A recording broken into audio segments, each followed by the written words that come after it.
Welcome to Calculus, section 4.2. We're going to try to work one of these somewhat tough ones, number 52 in the book, and this is y, or let's just call it f of x, equals 1 minus x squared from negative 1 to 1. A little different there, having a negative on there. So I don't have the solution to this one here at my house, so if I'm wrong, you'll have to let me know when we're done here. If I make a mistake, raise your hand. So first of all, we are doing delta x. Delta x is b minus a all over n, so that's 1 minus negative 1 all over n, or 2 over n. Remember that 2, b minus a, is really the difference in our boundaries, our left edge to our right edge. So it has a span of 2 from negative 1 to 1. That makes sense. Ci is going to be our a plus that delta x times I. In other words, negative 1 plus 2i over n. Now anytime this is a binomial, this means we have a little bit of work ahead of us, but that's okay. So let's set up our area. Area is, no, not the summation. Area is the limit as n approaches infinity of the summation of I equals 1 to n equals 1 to n. Function evaluated at that Ci value times delta x. There's our setup.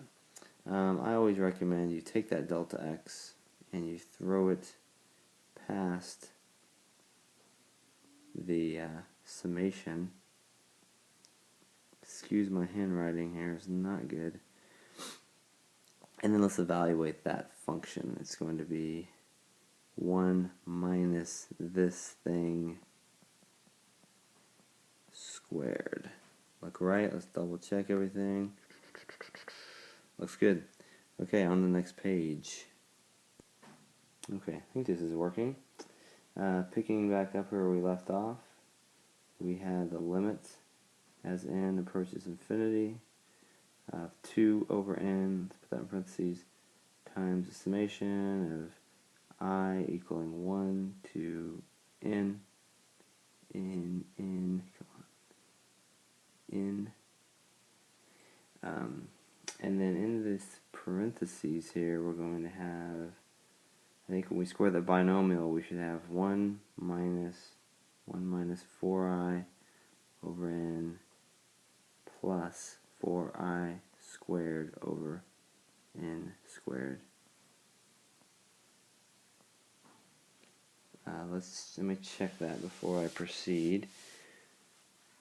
1 4i over n, 4i squared over n squared. Okay, well when I got here, working this the first time, I was pretty pleased because you're going to see some good stuff happens when you simplify in this parentheses after the summation. The ones will cancel, so we only have two terms, and this is going to be positive 4i over n minus 4i squared over n squared. Don't forget to distribute that negative. Okay, so we're ready now to do our thing with, man, my handwriting's bad, with the summation. So let's put a big bracket after the 2 over n, and we always like to take everybody through the summation except the I. So only the I is left. In the second part, 4 over n squared, and just the I squared is left. Okay, now we go to the formulas.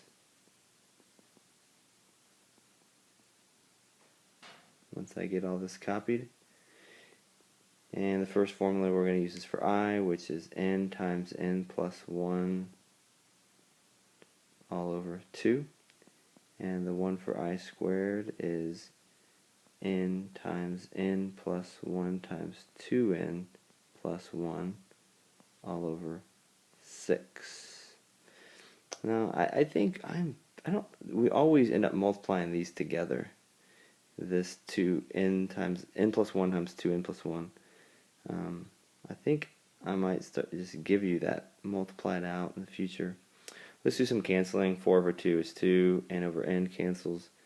This n cancels with that squared, and this 4 cancels with the 6, 2/3. And then let's just cancel this out and make it 2n squared plus 3n plus 1. There we go. Okay, let's go to the next page. Okay, so we left off. Simplify what we had. 2 over n. And then we had, you could push that 2 over n, the n through, but I'm going to go ahead and simplify just to make sure we're on the same page. We got time here.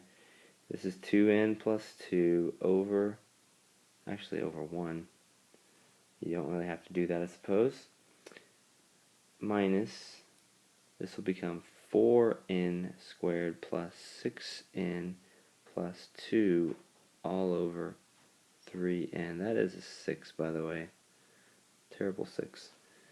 Now what I like to do is take this 2 over n out front, and they split. The 2 goes to the front. He has the right to do that since he does not contain an n. The n cannot pass the limit, so the n is going to go back in the bracket to make this 2n plus 2 over n. And he also joins the second term to be 3n squared. Okay, every time when you get here, these two terms in the brackets, both will have the same degree. The numerator is the same degree as the denominator. So we can take the limit and get an actual finite number. So we take the limit of that first term, 2n plus 2 over n, it's 2. The second term, whoops, that should be a minus, shouldn't it? The second term is, that should be a minus. Should I do it one more time? No. Should be minus 4/3. And 2 minus 4/3 is 2/3. And that gives us our final answer of 4/3, I think. If it's wrong, please let me know, but that's what I got. Hope you enjoyed it. Maybe we'll do this again sometime. Come back soon. Made with Doodlecast Pro.